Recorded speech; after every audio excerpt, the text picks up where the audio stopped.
Cette Bible soutient que Jésus n'a pas été crucifié, le Vatican est sidéré.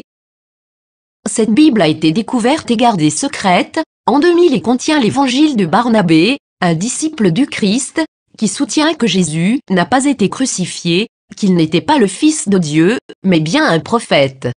Cette Bible soutient aussi que l'apôtre Paul est appelé l'imposteur, que Jésus a fait son ascension tout en restant vivant et que c'est Judas Iscariote qui a été crucifié à sa place.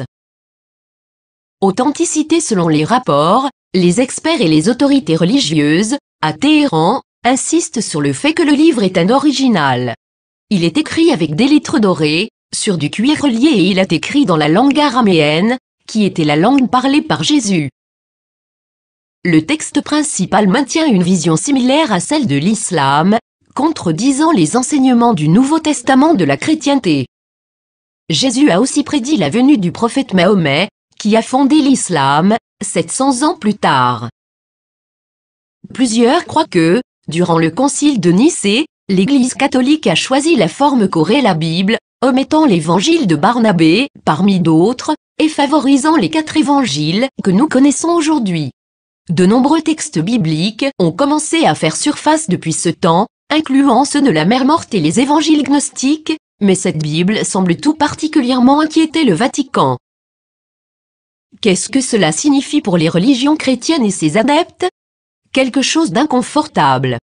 Le Vatican a demandé aux autorités turques de pouvoir examiner le contenu du livre.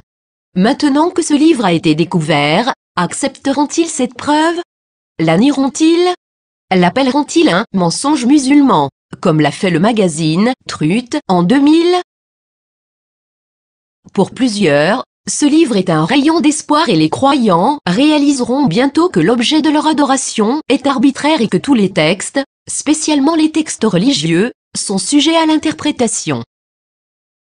Qu'est-ce que cela signifie pour les athées, les agnostiques, les penseurs séculiers? Ce texte est-il réel? Est-il contrefait? Est-ce important?